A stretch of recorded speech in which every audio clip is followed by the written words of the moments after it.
Okay, when you're exploring the nature of objects, distance, separation, such that you're trying to dissolve what feels like the boundary between yourself and an object out there, or even dissolve the boundary between yourself and what feels like everything else, the world, the universe, etc.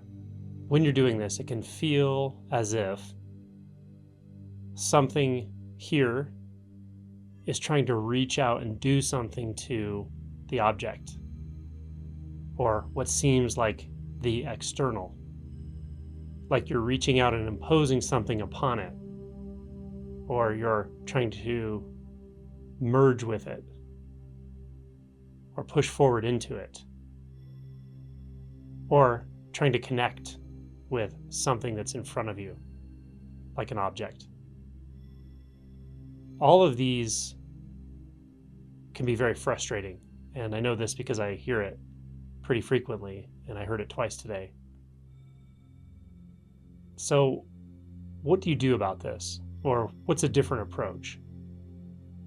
Well, first, let's explore what the feeling or experience is of trying to reach out, of trying to move your will outward, so to speak, and engage another object or experience in such a way that you become one with it, or merge with it, or see that there's no boundary.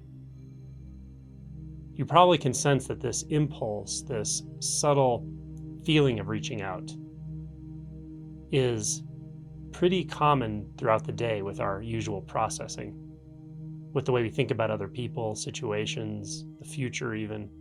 We feel like we're reaching out there and having an effect on the world. Even if it's in thoughts, we feel like we're reaching into thoughts, into the world that the thought seems to construct.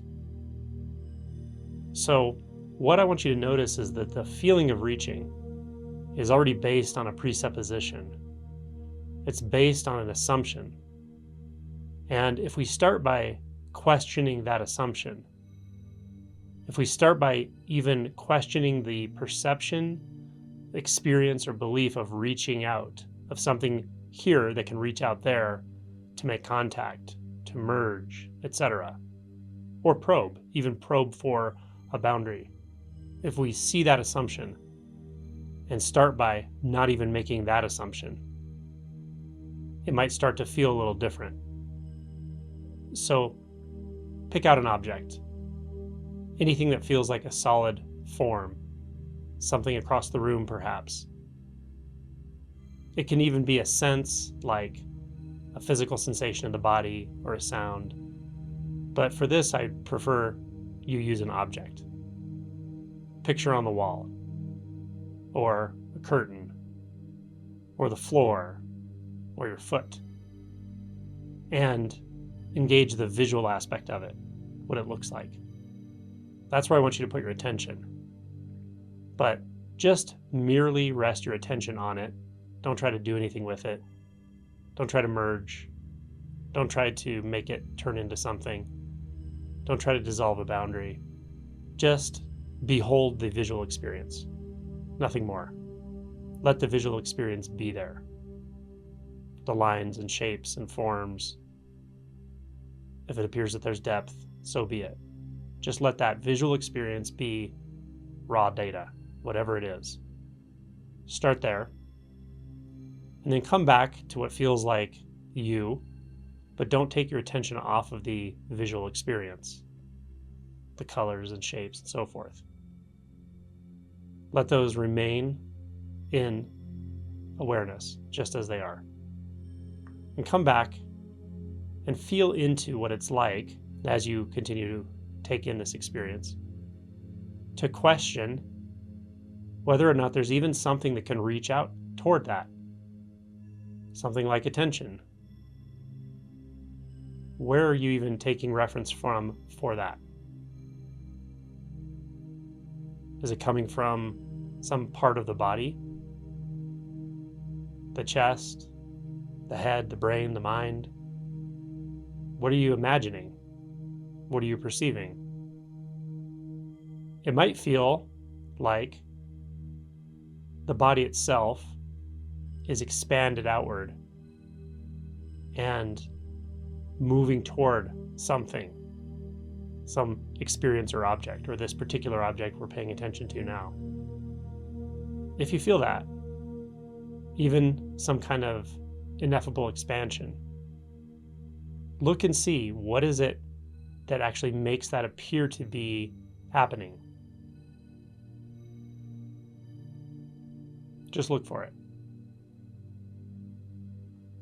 Where could something that's going to reach out with attention or with awareness, etc., where could it even arise? Where could it even begin? Can you find that?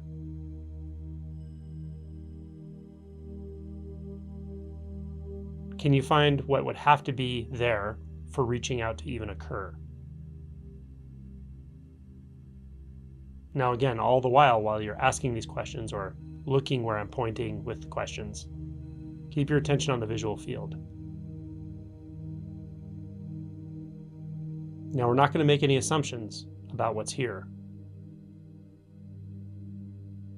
We're not going to assume there's something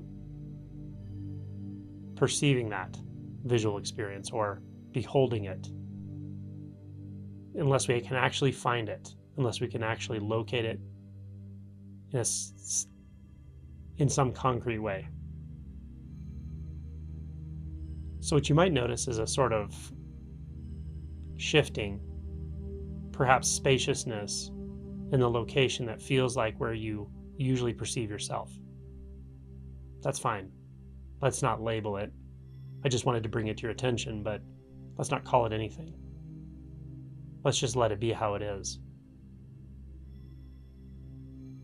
We don't need to think about what it is, conclude anything about it. But you might notice there's something a little freed up here. We're not bound by the need to identify what it is that's reaching out, what it is that's seeing, what it is that's receiving photons, if that's the way your mind puts it together. There's just a sort of ease, perhaps receptivity.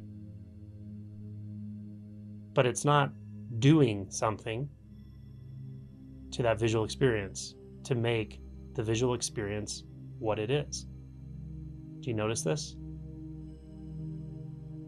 The visual experience, that is just what it is, regardless of what we think we're doing to it, what we label it with, how we perceive it functioning. Those are all mere thoughts because they don't actually change the visual experience at all. Indeed, whether or not we can find something inside, a self, a perceiver, a source of reaching out, actually doesn't change the visual experience at all. Have you noticed this?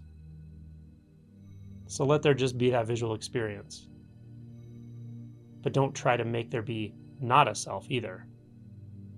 There's nothing to resist.